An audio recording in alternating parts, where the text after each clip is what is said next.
வணக்கம்.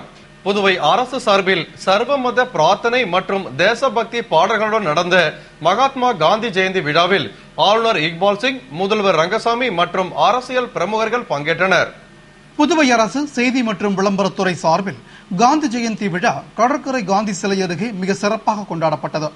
விழாவில் ஆளுநர் இக்பால் சிங், முதலமைச்சர் ரங்கசாமி ஆகியோர் பங்கேற்று காந்தியின் திருவுருவ சிலைக்கு மாலை அணிவித்து மரியாதை செலுத்தினர். தொடர்ந்து சபாநாயகர் சபாபதி, அமைச்சர்கள் ராஜவேலு, தியாகராஜன், பன்னீர்செல்வம், சட்டமன்ற உறுப்பினர்கள் அங்காளன், வைத்தியநாதன், நேரு, கல்யாணசுந்தரம், கார்த்திகேயன், வாரிய தலைவர்கள், தலைமை செயலர் சத்யவதி, கலெக்டர் தீபக்குமார், டிஐஜி சுக்லா மற்றும் அரசு அதிகாரிகள் பங்கேற்று மாலை அணிவித்து மரியாதை செலுத்தினர். தொடர்ந்து சர்வமத பிரார்த்தனையும், பின்னர் பாரதியார் பல்கலைக்கூட மாணவர்களின் தேசபக்தி பாடல்களும் இசைக்கப்பட்டது. நிறைவில் அனைவருக்கும் இனிப்பு வழங்கப்பட்டது.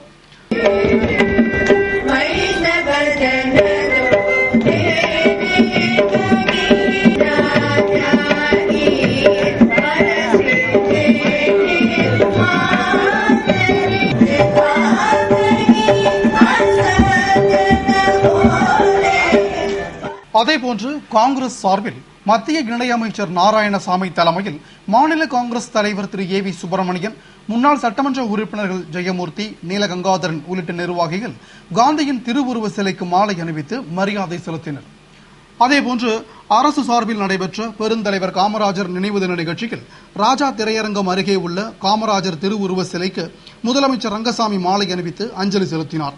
தொடர்ந்து சபாநாயகர் சபாபதி, அமைச்சர்கள் ராஜவேலு, பன்னீர்செல்வம், தியாகராஜன், சட்டமன்ற உறுப்பினர்கள் அங்காளன், வைத்தியநாதன், நேரு, கல்யாணசுந்தரம், கார்த்திகேயன் மற்றும் வாரிய தலைவர்கள், அரசு அதிகாரிகள் ஆகியோர் மலரஞ்சலி செலுத்தினர்.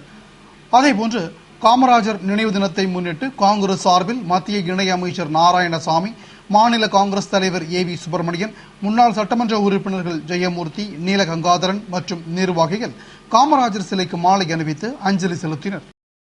புதுவையில் வெளியிடப்பட்ட மேல்நிலை எழுத்தர் தேர்வு முடிவுகளை ஏராளமானோர் விடிய விடிய காத்திருந்து ஆர்வமுடன் பார்த்தனர். புதுவையில் கடந்த 30ஆம் தேதி மேல்நிலை எழுத்தர், சீனியர் கிளார்க் போன்ற பணியிடங்களுக்கு 28 மையங்களில் 11,200 பேர் போட்டித் தேர்வு எழுதினர். அதற்கான முடிவுகள் அக்டோபர் 1ஆம் தேதி வெளியிடப்படும் என அறிவித்திருந்ததால் ஏராளமானோர் தேர்வு முடிவுகளை தெரிந்து கொள்வதற்காக நேற்றிரவு முதல் கடற்கரை சாலை தலைமை செயலகம் அருகே திரண்டு காத்திருந்தனர். ஆனால் நள்ளிரவு 2 மணி வரை தேர்வு முடிவுகள் வெளியிடப்படாததால் விடிய விடிய காத்திருந்தனர். தொடர்ந்து அதிகாலை தேர்வு முடிவுகள் வெளியிடப்பட்டதும் ஆர்வமுடன் தங்கள் முடிவுகளை பார்த்து தெரிந்து கொண்டனர். இதனால் நேற்றிரவு முதல் கடற்கரை சாலையில் தலைமை செயலகம் அருகே நெரிசல் ஏற்பட்டது. தேர்வு முடிவை கண்டதும் தேர்ச்சி பெற்றவர்கள் இனிப்பு வழங்கி மகிழ்ச்சியை வெளிப்படுத்தினர். நிர்வாக சீர்திருத்தத்துறை சிறப்பு செயலர் சுந்தரவடிவேலு வெளியிட்ட தேர்வு முடிவின்படி 119 மேல்நிலை எழுத்தர்கள், 35 சீனியர் கிளார்க்குகள் தேர்ந்தெடுக்கப்பட்டுள்ளனர். காங்கிரஸ் மட்டும்தான் புதுவைக்கு வெடிவெள்ளியாக இருக்கும் என்பதை காங்கிரசார் நிரூபிக்க வேண்டும் என்று காந்தி ஜெயந்தி விழாவில் மத்திய இணையமைச்சர் நாராயணசாமி பேசினார்.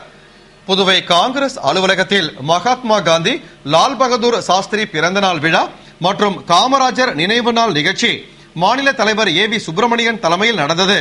விழாவில் மத்திய இணையமைச்சர் நாராயணசாமி பங்கேற்று மலரஞ்சலி செலுத்தி பேசுகையில், காரைக்காலின் விவசாயிகளின் உணர்வை புரிந்து டெல்லியில் நடந்த காவிரி நதிநீர் ஆணைய கூட்டத்தில் முதல்வர் ரங்கசாமி நமக்குரிய விகிதாச்சார நீரை பெற வலியுறுத்தி இருந்தால் தமிழகத்தை போன்று காரைக்காலுக்கும் தண்ணீர் வந்திருக்கும். காங்கிரஸ் ஆட்சியில் வரி பாக்கிக்காக பெட்ரோல் பங்குகளை மூட நடவடிக்கை எடுக்கப்பட்டது. ஆனால் தற்பொழுது வரி பாக்கியை தள்ளுபடி செய்ய முயற்சி எடுக்கப்படுகிறது. புதுவைக்கு காங்கிரஸ் மட்டும் விடிவெள்ளியாக இருக்கும் என்பதை நிரூபிக்க வேண்டும். மேலும் புதுவை மக்களுக்கு ஆட்சியாளர்கள் துரோகம் செய்தால் காங்கிரஸ் பார்த்து கொண்டிருக்காது என்று பேசினார். விழாவில் எதிர்க்கட்சி தலைவர் வைத்திலிங்கம், முன்னாள் அமைச்சர்கள் ஷாஜகான், கந்தசாமி, முன்னாள் சட்டமன்ற உறுப்பினர் பாலாஜி, நீலகங்காதரன், மனோகரன், பொது செயலாளர் விநாயகமூர்த்தி, இளைஞர் காங்கிரஸ் தலைவர் இளையராஜா மற்றும் நிர்வாகிகள் பங்கேற்று தலைவர்களின் திருவுருவ படங்களுக்கு மலர் தூவி மரியாதை செலுத்தினர். அதேபோன்று மங்கலம் தொகுதி வட்டார காங்கிரஸ் சார்பில் நடந்த காந்தியடிகள் பிறந்தநாள் விழாவில் வட்டார காங்கிரஸ் தலைவர் முரளிதரன் தலைமையில் மங்கலம் தொகுதி சட்டமன்ற உறுப்பினர் தேனி ஜெயக்குமார் பங்கேற்று காந்திஜியின் திருவுருவ படத்திற்கு மலர் தூவி அஞ்சலி செலுத்தினார் மற்றும் அனைவருக்கும் இனிப்புகள் வழங்கினார். தொடர்ந்து கணுவாப்பேட்டை இளைஞர் காங்கிரஸ் சார்பில் கொண்டாடப்பட்ட விழாவில் காந்தியின் திருவுருவ படத்திற்கு மலரஞ்சலி செலுத்தி 100க்கும் மேற்பட்ட மாணவ மாணவியருக்கு நோட்டு புத்தகம், பேனாவை வழங்கினார். விழாவில் காங்கிரஸ் மற்றும் இளைஞர் காங்கிரஸ் நிர்வாகிகள் பலர் திரளாக கலந்து கொண்டனர். புதுவை கூட்டுறவு கருத்தரங்க வளாகத்தில் நடந்த மகாத்மா காந்தி வாழ்க்கை வரலாற்று ஆவணப்பட வெளியீட்டு விழாவில் முதல்வர் ரங்கசாமி கலந்து கொண்டு ஆவணப்படத்தை வெளியிட்டு சிறப்புரையாற்றினார். புதுவை தமிழ்ச் சங்கத்தின் சார்பில் மகாத்மா காந்தி வாழ்க்கை வரலாறு பற்றிய ஆவணப்படம் வெளியீட்டு விழா கூட்டுறவு சங்க கருத்தரங்க வளாகத்தில் தமிழ்ச்சங்க தலைவர் முத்து தலைமையில் சமூக ஆர்வலர் சித்தானந்த குமரன் முன்னிலையில் நடந்தது. செயலாளர் பாலசுப்ரமணியன் வரவேற்று பேசிய விழாவில் ரோடியர் மில் தலைவர் பாலன் நோக்க உரையாற்றிட சிறப்பு விருந்தினராக முதல்வர் ரங்கசாமி கலந்து கொண்டு ஆவணப்படத்தை வெளியிட்டு சிறப்புரையாற்றினார்.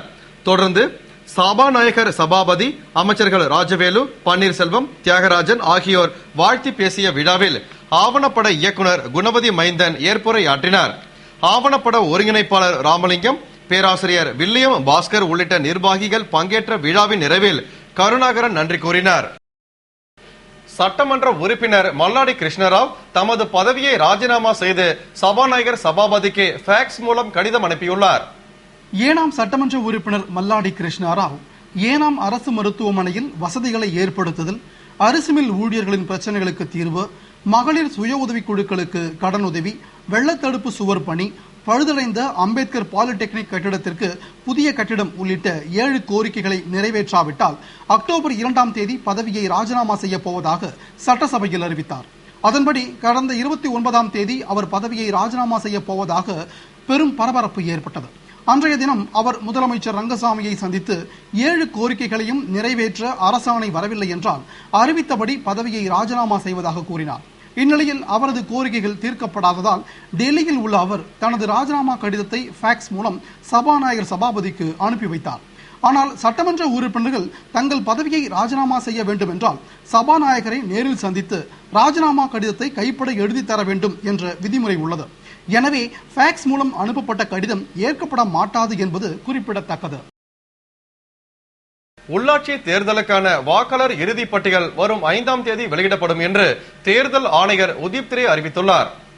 இது தொடர்பாக மாநில தேர்தல் ஆணையர் உதீப் திரே கூறுகையில், உள்ளாட்சி தேர்தல் நடத்த வார்டு வாரியான வாக்காளர் பட்டியல் தயாரிக்கும் பணி நடந்து வருவதாகவும் இறுதிப் பட்டியல் வரும் 5ஆம் தேதி வெளியிடப்படும் என்ற அவர் தொடர்ந்து தற்பொழுது நகராட்சி, கொம்யூன் பஞ்சாயத்து, கிராம பஞ்சாயத்துகளில் உள்ள பதவியிடங்கள் இந்திய அரசியலமைப்பு சட்டப்படியும் புதுவை நகராட்சி, கிராம பஞ்சாயத்து மற்றும் கொம்யூன் பஞ்சாயத்துகள் விதியின்படியும் ஒதுக்கீடு செய்யப்பட்டுள்ளதாகவும் அட்டவணை இனத்தவருக்கு ஒதுக்கிய இடங்களில் 3இல் 1 பங்கு பெண்களுக்கு ஒதுக்கப்பட்டுள்ளது.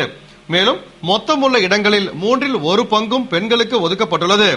இந்த ஒதுக்கீடு ஒவ்வொரு தேர்தலிலும் சுழற்சி முறையில் ஒதுக்கீடு செய்யப்படும். எனவே 2006இல் நடந்த தேர்தலில் ஒதுக்கீடு செய்த வார்டுகள் மீண்டும் இந்த தேர்தலில் ஒதுக்கீடு செய்யப்பட மாட்டாது என்றும், மேலும் இம்முறை உழவர்கரை, மாஹே நகராட்சிகள் பெண்களுக்கு ஒதுக்கீடு செய்யப்பட்டுள்ளதாகவும், அதேபோன்று காரைக்கால் நகராட்சி மற்றும் ஏனாம் நகராட்சி அட்டவணை இனத்தவருக்கு ஒதுக்கப்பட்டுள்ளது. கடந்த தேர்தலில் அட்டவணை இனத்தவருக்கு ஒதுக்கீடு செய்யப்பட்டுள்ள தொகுதிகள் மீண்டும் அட்டவணை இனத்தவருக்கு ஒதுக்கீடு செய்யப்பட மாட்டாது. அதேபோன்று கடந்த தேர்தலில் பெண்களுக்கு ஒதுக்கிய தொகுதிகள் இந்த முறை மீண்டும் பெண்களுக்கு ஒதுக்கப்பட மாட்டாது என்று கூறினார். புதுவை அரியாங்குப்பம் ஆற்றில் மிதந்த அடையாளம் தெரியாத ஆண் பிணத்தை தீயணைப்பு வீரர்கள் 1 மணி நேர போராட்டத்திற்கு பின் மீட்டு கரைக்கு கொண்டு வந்தனர். புதுவை அரியாங்குப்பம் முருங்கப்பாக்கம் ஆற்று பாலத்தில் ஆண் பிணம் கிடப்பதாக போலீசாருக்கு தகவல் கிடைத்ததால் போலீசார் பாலத்திற்கு விரைந்து சென்று உடலை பார்வையிட்டனர். ஆனால் பிணம் சேற்று பகுதியில் சிக்கி மிதந்ததால் உடலை மீட்பதில் சிரமம் ஏற்பட்டது. இதனை அடுத்து புதுவை தீயணைப்பு நிலையத்திற்கு தகவல் தெரிவிக்கப்பட்டதும் தீயணைப்பு வீரர்கள் விரைந்து வந்து 1 மணி நேரம் போராடி சேற்றில் சிக்கி மிதந்த ஆண் பிணத்தை மீட்டு கரைக்கு கொண்டு வந்தனர். ஆனால் இறந்தவர் யார் என்பது தெரியாததால் அரியாங்குப்பம் போலீசார் வழக்கு பதிவு செய்து விசாரணை மேற்கொண்டனர். இதனால் அப்பகுதியில் போக்குவரத்து பாதிக்கப்பட்டது. புதுவையில் கடத்தல் கும்பலால் பதுக்கி வைக்கப்பட்டிருந்த ரேஷன் அரிசி மற்றும் கோதுமை மூட்டைகளை உணவுப் பொருட்கள் கடத்தல் தடுப்பு பிரிவு போலீசார் பறிமுதல் செய்தனர். புதுவை வானரப்பேட்டில் ஒரு குடிசை வீட்டில் ரேஷன் அரிசி மூட்டைகள் பதுக்கி வைக்கப்பட்டிருப்பதாக உணவுப் பொருட்கள் கடத்தல் தடுப்பு பிரிவு போலீசாருக்கு ரகசிய தகவல் கிடைத்ததை அடுத்து எஸ்பி ஆறுமுகம் தலைமையிலான போலீசார் குடிமைப் பொருள் வழங்கல் துறை துணை இயக்குனர் மகாதேவன் மற்றும் ஊழியர்கள் சென்று அதிரடியாக நடத்திய சோதனையில் அங்கு சாக்கு பைகளால் மறைத்து வைக்கப்பட்ட 23 மூட்டை ரேஷன் அரிசி மற்றும் கோதுமை மூட்டைகளை அதிகாரிகள் பறிமுதல் செய்தனர். அவர்கள் சோதனைக்கு சென்றபோது அங்கு யாரும் இல்லாததால் அரிசி மூட்டைகளை பதுக்கி வைத்தது யார், எந்த ரேஷன் கடைகளில் இருந்து கடத்தி வந்தனர் என்பது குறித்து உணவுப் பொருட்கள் கடத்தல் தடுப்பு பிரிவு போலீசார் வழக்கு பதிவு செய்து விசாரணை நடத்தி வருகின்றனர்.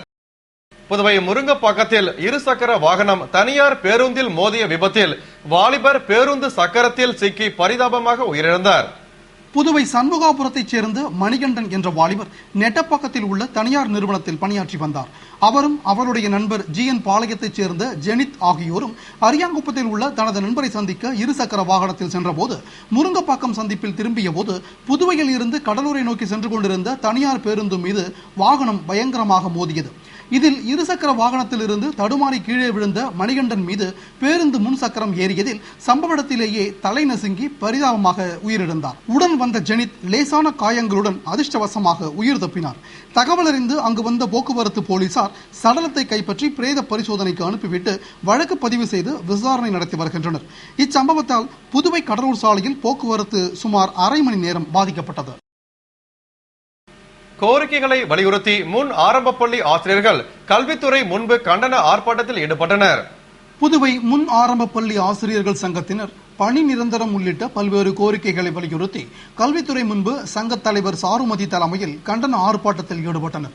அரசு ஊழியர் கூட்டமைப்பு பொதுச் செயலாளர் லட்சுமணசாமி, ஆசிரியர் கூட்டமைப்பு தலைவர் விஜயன் ஆகியோர் வாழ்த்தி பேசிட முன் ஆரம்ப பள்ளி ஆசிரியர்கள் திரளாக பங்கேற்று கோரிக்கைகளை வலியுறுத்தி கோஷமிட்டு ஆர்ப்பாட்டம் செய்தனர். நிறைவில் சங்க செயலாளர் சிவகாமி நன்றி கூறினார். இத்துடன் செய்திகள் நிறைவடைந்தன. வணக்கம்.